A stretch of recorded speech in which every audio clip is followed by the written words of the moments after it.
Isn't it strange how indeterminable the will of your own body is? My body needs sleep. It craves it. So I lay here, in my bed, to please its needs. Yet for some reason, my body refuses to accept this reward I give it. How selfish.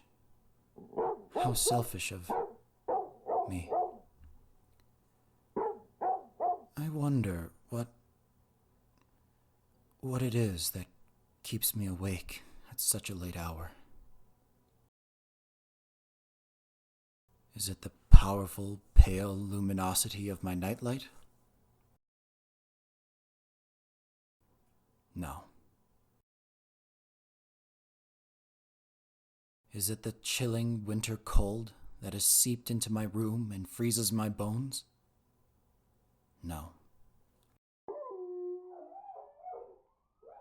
Is it the neighbor's goddamn dog who has no regard for others' peace and quiet? No.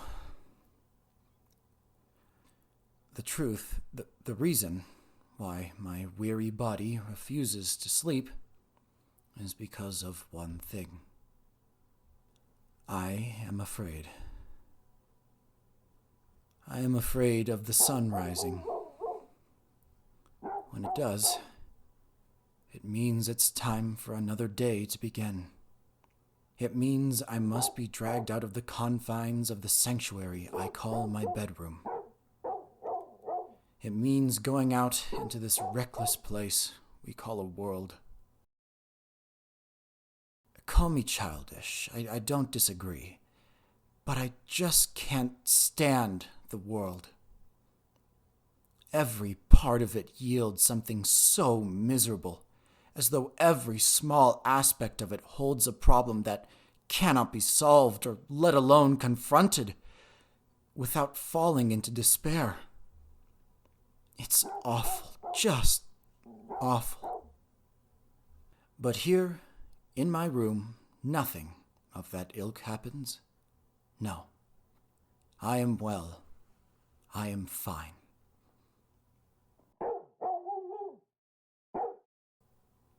Here, I am with my closest friend in the world, Howard Phillips. He's an 18-year-old, blonde-haired, blue-eyed young adult. I love Howard because he understands me. Why? Because he is me. Howard Phillips doesn't yearn to immerse himself in the madness of the world beyond his bedroom door, to trap himself in the complexities and issues and unsolvable moral dilemmas that are showered upon him, upon everyone. He prefers to stay here, in his room. In his room, Howard is safe and happy. Everything is in order, organized, everything he wants it to be. Under control. Except for the ranting of that shitty dog across the street. If I didn't have the peaceful mannerisms I hold in my heart now, I'd get out of bed, cross the road, and smack the hell out of my neighbors. How dare their ignorance grant them to allow that snarling beast they call a pet to scream and holler in the dead of night while so many people try to sleep? It's asinine!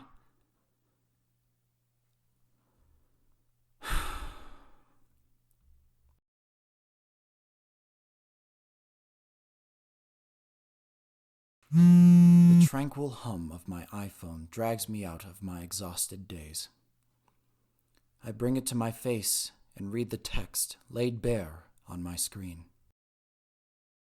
I received a snap from my friend, Colin.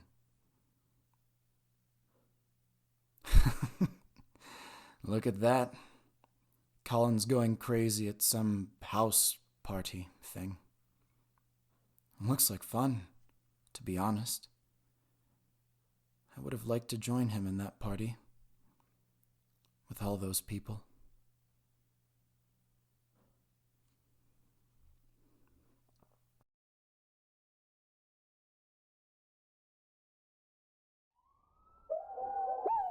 Oh, could that mutt just saw it off already? It's miserable how torn I am inside. One part of me seeks sanctuary within my bedroom, where all is right and simple. The other craves to drown in the wild and exuberant lifestyles that come with the treacherous will of the outside. This conflict leaves my mind too disturbed to think ahead. My future is left indeterminable, and thus uncertain. This uncertainty makes me so afraid. I am afraid.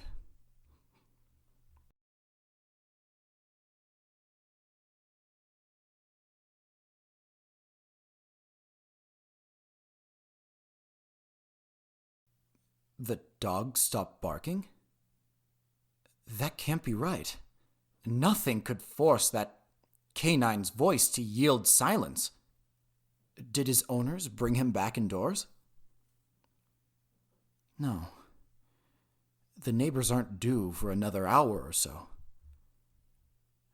That is, unless they've had a sudden moral awakening and have put it upon themselves to bring in their dog earlier. But it's not likely. In my 18 years of living here, not once have the neighbors changed their habits, nor has their dog shown any attempts to change his obnoxious howling into the darkness. So why now, on this random night, would there be a sudden change?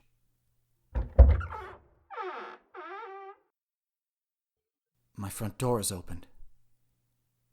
Has my mom decided to investigate this strange new silence?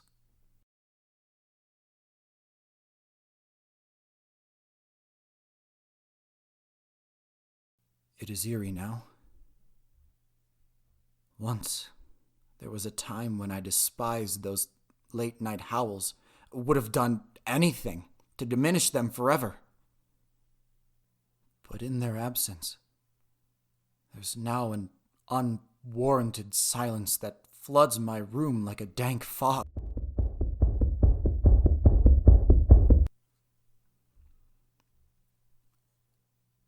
What was that? Those booming footsteps which darted across my home and into my mother's room. Could it have been my mother? So chilled from the night that she ran back to her room? No. My mother could never run with such haste, not in a lifetime. Nor does she have the mass to make her footfalls so thunderous. So, who was that? Could it be that an intruder has perpetrated my own home? Oh, God forbid! Why my home of all the dozen houses that surround it? Why was mine chosen? I tremble helplessly, clawing at my head as I contemplate what terrors might have entered my home. Could it be a burglar? One who craves the treasures of my humble abode? No, such a felon would not make that sort of monumental ruckus. This must be the work of a murderer, one hell-bent on spilling blood for his own personal pleasures. Or is it something else? I have never once heard a person move with such speed and precision as the presence who now lurks in my mother's room. What am I dealing with right now? Now, of all times, when I should be sleeping peacefully.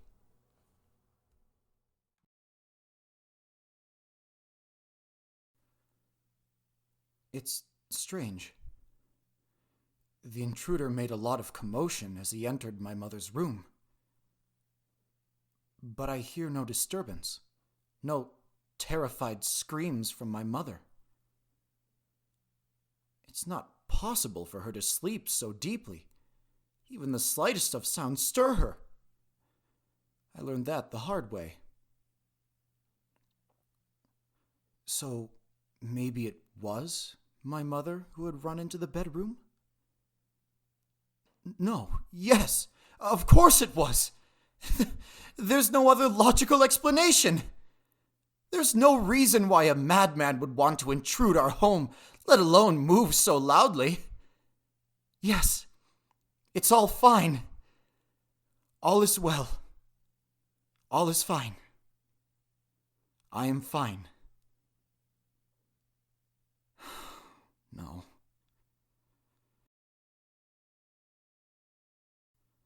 No, I say this to comfort myself, but even still, I am afraid.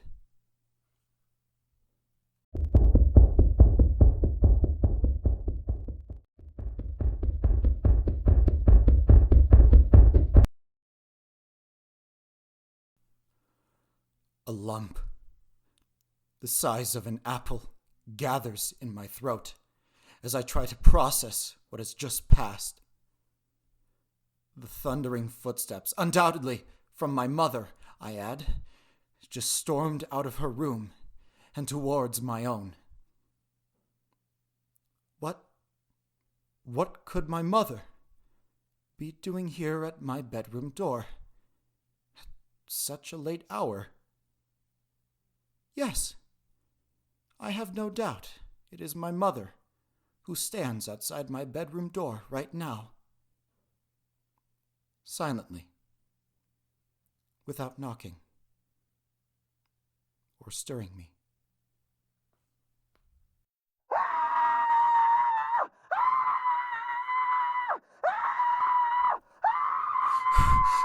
It's not real. No, it's not real. None of it is.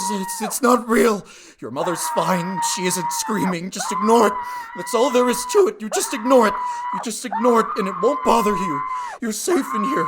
Just ignore it. It won't bother you. You're fine. You're fine.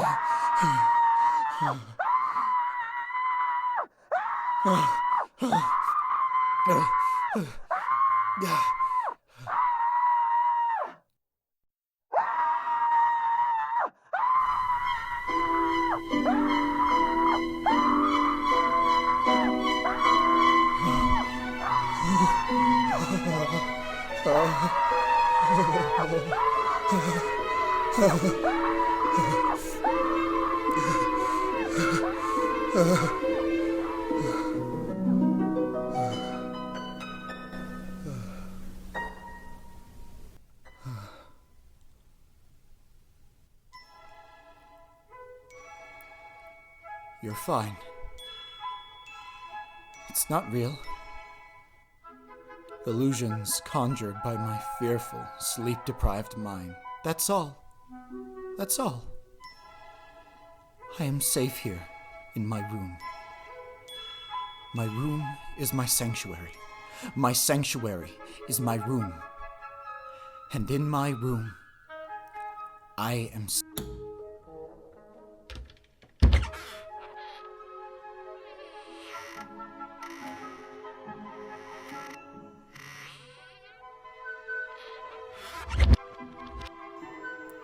How did the door close itself? And how would it lock itself all the same? That's just not possible. It doesn't make any sense. Calm down. Oh, just calm down. Your mind plays tricks on you, Howard. Your ill-tempered mind means to punish you for your lackluster sleep schedule. You've nothing to fear. It's all in your imagination, nothing more. All is well.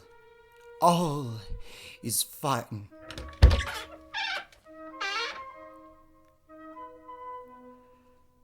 There are no doors, no windows, No means of an entrance other than the door before me to my bathroom.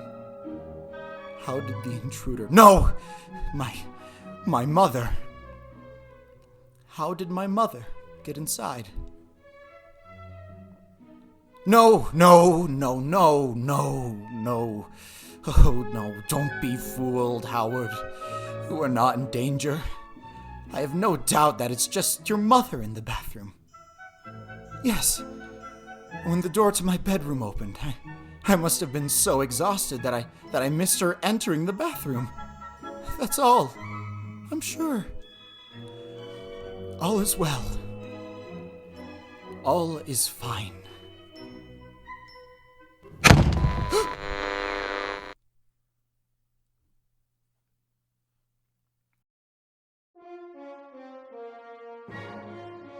There's no use in lying to myself now, is there?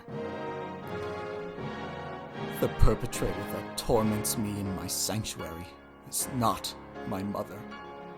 No, not at all. It is someone else. Someone cunning and clever and decisive, and boding grave and ill intent towards me. Should I just lay here and wait for their iron hands to clasp me? To take away my life or to take me away? Take me out of my room? No, I need to defend myself. But how? Do I have any means of defending myself?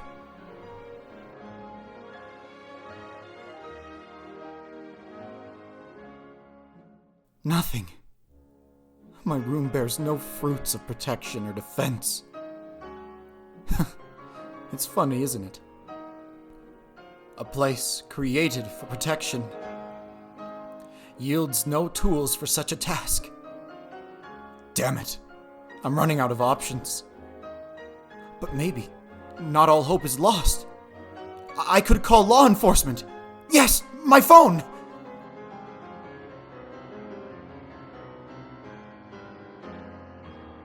I can already hear God's jeering laughter as he sees the helplessness of my current situation. He must be finding this so very amusing. And this is it. Any moment now, the intruder might enter my room, knife, gun, or other maniacal device in hand, ready to strike. I could try fighting back, even if I don't have the weapons necessary for a fair fight. But life is never a fair fight, is it? In the end, you have to use what fate has given you.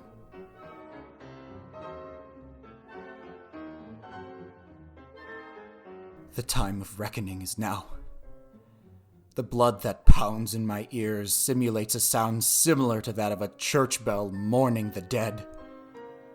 I must face this, now, mustn't I?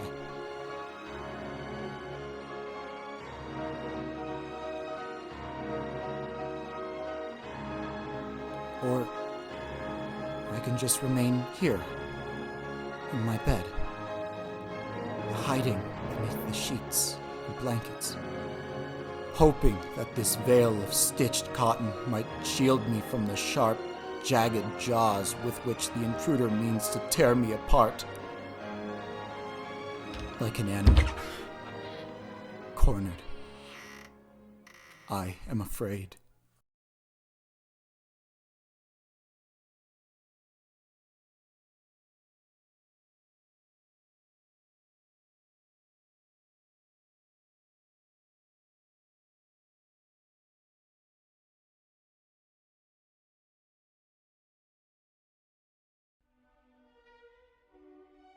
There are no words in any language known to man that can describe what exists at the end of my room.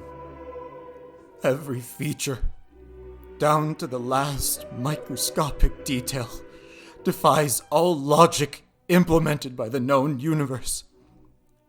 I know now that this is no intruder, but something so much worse. It has no expressions, nothing to convey a sort of emotion to build off of.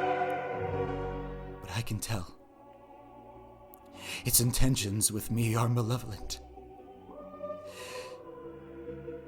It wants to take me away. I laugh. Only a little, that is. I would have been happy with just going another sleepless night than enduring this godless encounter. Every part of it yields something so miserable, as though every small aspect of it holds a problem that cannot be solved, or let alone confronted, without falling into despair. I call out to it.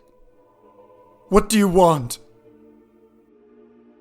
How stupid of me, thinking that this thing would bother giving me an answer. It didn't, of course, leaving me ever unaware of how my story would end. How uncertain my future would be. It remains there, just present, without moving in any sort of way, without showing any means of advancing. Why do you do this to me? I asked it. Why do you torture me like this? Day in and day out, your presence makes the passing of day unbearable, an agonizing chore that must be repeated time and time again, like Sisyphus with his boulder. How much longer must I endure this? Why can I not be free and safe here, in my room, where free and safe is law unbroken? And of course, it made no reply. It cared not for my whining, childish cries, for my pleas of mercy, for my rest. Its presence will not go away, ever. It will remain, and it will continue to change and morph with the passing of time, becoming ever more vile and ever more vicious. It cannot be killed. It cannot be stopped. It is eternal, like the endless violence of man, like the reoccurring hardships of life, like the persistence of horrible memories. And thus I am afraid. I am truly afraid. Wait, it's moving now. It's moving. What is it doing? It's... No. Wait, that's my nightlight. That's my only form of clarity in my room. Please, I can't see without it. I'm begging you. Please, you've made your point, or whatever it is you're after, but please, don't do this to me. Please, don't. Please, don't.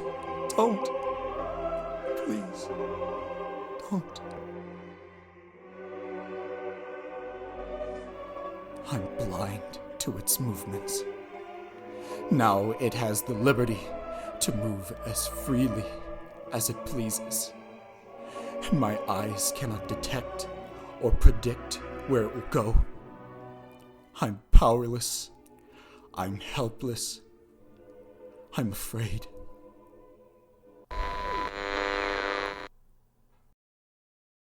My music stereo has just been unplugged. It is standing right next to my bed. I lay down, quietly, completely submissive. The room is eerily silent. No noise comes from it, or myself, or anything. It is a terrible silence, a sickening silence. A silence that bodes an indeterminable amount of waiting. Waiting for something, anything, to happen. I cannot see when it will strike, or grab anything. I cannot hear its movements. I don't know what to do.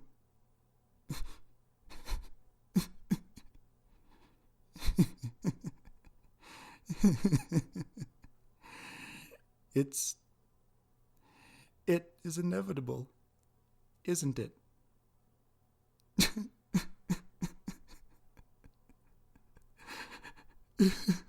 I'm afraid. I'm so